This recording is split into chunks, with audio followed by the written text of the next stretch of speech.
Good morning, everyone.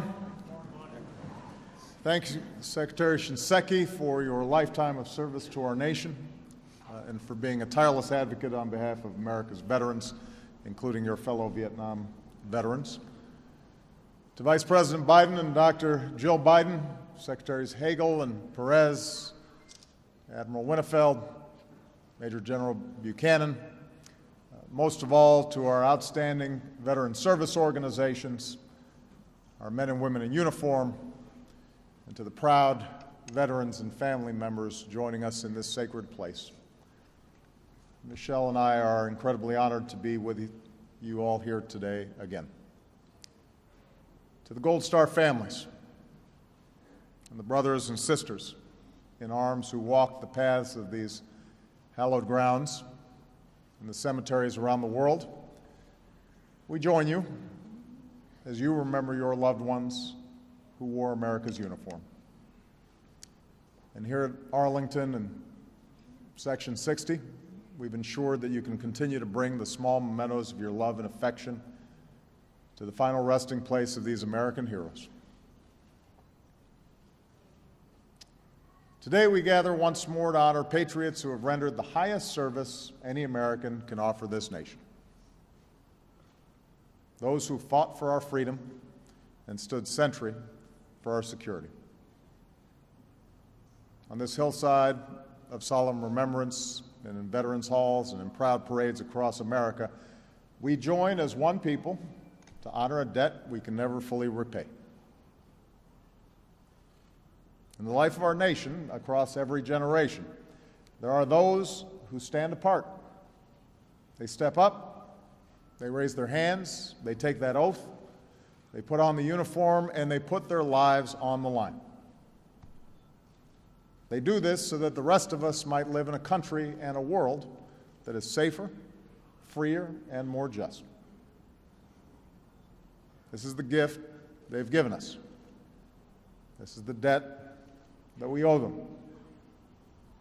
They fought on a green at Lexington so that we could make independent the country they imagined. They fought on the fields of Gettysburg so that we could make whole a nation torn asunder. They fought on the beaches of Europe and across Pacific Islands. And from their sacrifice, we emerged the strongest and most prosperous nation in the history of the world. And this year, as we mark the 60th anniversary of the end of the fighting in Korea, we pay special tribute to all those who served in the Korean War. From the jungles of Vietnam to Desert Storm to the mountains of the Balkans, they have answered America's call. And since America was attacked on that clear September morning, millions more have assumed that mantle, defining one of the greatest generations of military service this country has ever produced. On tour after tour after tour in Iraq and Afghanistan. This generation, the 9/11 generation, has met every mission we have asked of them. And today we can say that because of their heroic service, the core of Al-Qaeda is on the path to defeat, our nation is more secure, and our homeland is safer. There are men and women like the soldier and soon-to-be veteran I met a few months ago, Jakari Hogan. Jakari deployed to Iraq twice, and she survived not one, but three separate IED explosions. And when she was well enough, she deployed again, this time to Afghanistan, where she was often the only woman at our forward operating bases. She proudly wears the Combat Action Badge, and today Jakari is committed to helping other wounded warriors recover from the trials of war. Helping the troops, she says, is what I'm all about. My fellow Americans, that's what we should be all about. Our work is more urgent than ever because this chapter of war is coming to an end.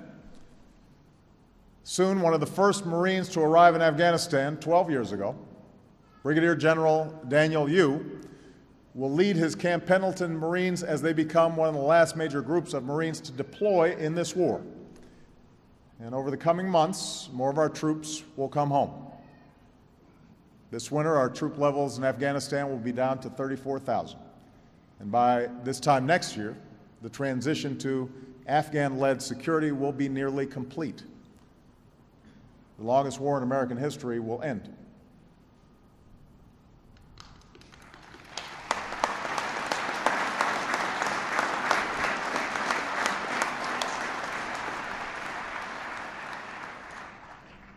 As is true after every conflict, there's a risk that the devoted service of our veterans could fade from the forefront of our minds, that we might turn to other things.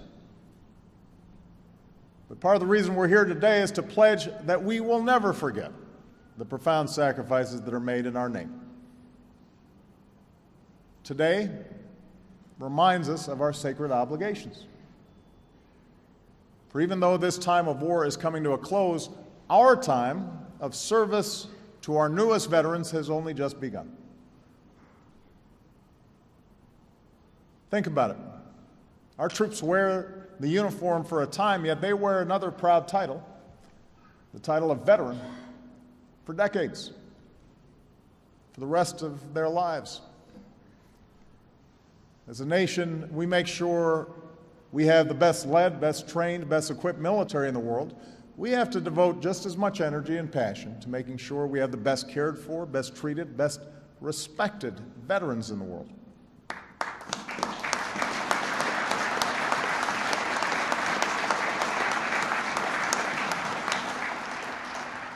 So when we talk about fulfilling our promises to our veterans, we don't just mean for a few years. We mean now, tomorrow, and forever.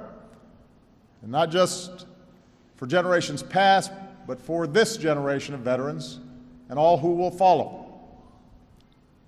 And that's why, as Commander-in-Chief, I'm going to keep making sure we're providing unprecedented support to our veterans.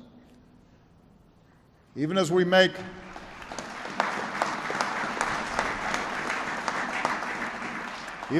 difficult fiscal choices as a nation, we're going to keep making vital investments in our veterans.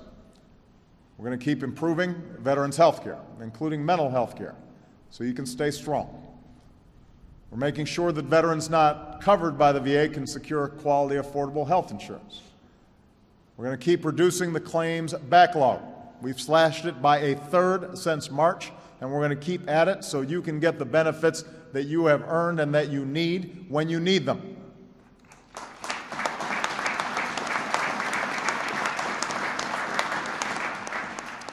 We're going to keep helping our newest veterans and their families pursue their education under the post-9/11 GI Bill.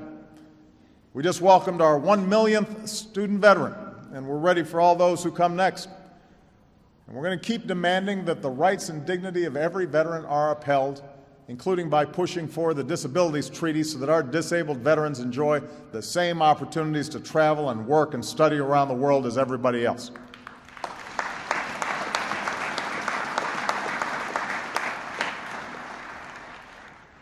And with the help of Michelle and Dr. Jill Biden and joining forces, we're going to keep fighting to give every veteran who's fought for America the chance to pursue the American dream, a fair shot at the jobs and opportunity you need to help us rebuild and grow here at home. Because you're bringing home the skills and the work ethic and leadership necessary to start companies and serve your communities and take care of your fellow veterans. That's our promise to you and all who've served, to be there, to support you when you come home, every step of the way. And as a nation, we will strive to be worthy of the sacrifices that you've made. That's what we owe all our veterans. That's what we owe veterans like Richard Overton, who served in the Army in World War II. He was there at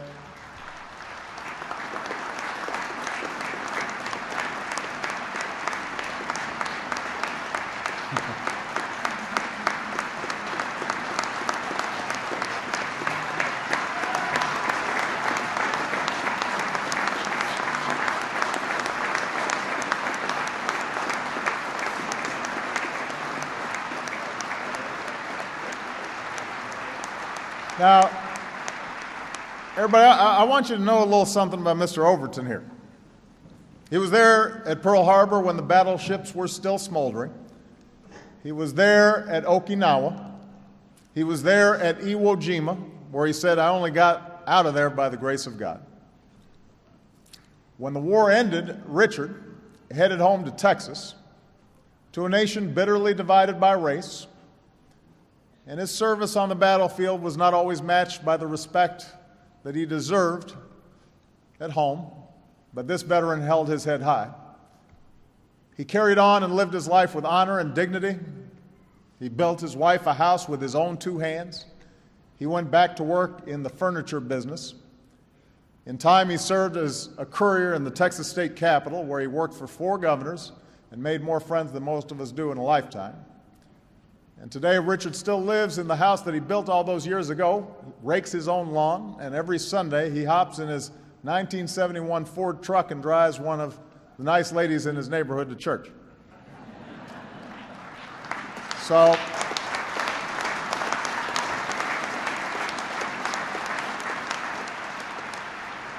this is the life of one American veteran living proud and strong in the land he helped keep free. And earlier this year, the great folks at Honor Flight Austin brought Richard to Washington, D.C. for the first time. And he and his fellow veterans paid their respects at the World War II Memorial. And then they visited the memorial to Martin Luther King, Jr. And as Richard sat in a wheelchair beneath that great marble statue, he wept. And the crowd that gathered around him wept too, to see one of the oldest living veterans of World War II bear witness to a day, to the progress of a nation he thought might never come. Richard Overton, this American veteran, is 107 years old. And we are honored that he's here with us today. So let's ask Richard to stand again, because he can stand.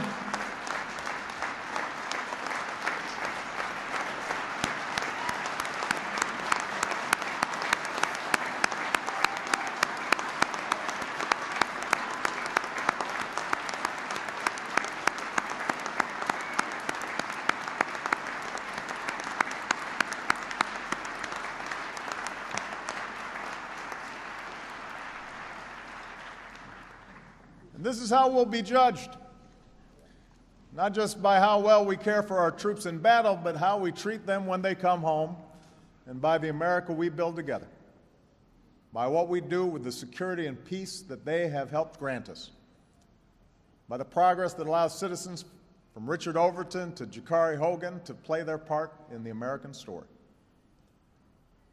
Today, our message to all those who've ever worn the uniform of this nation is this: we will stand by your side, whether you're 7 days out or, like Richard, 70 years out.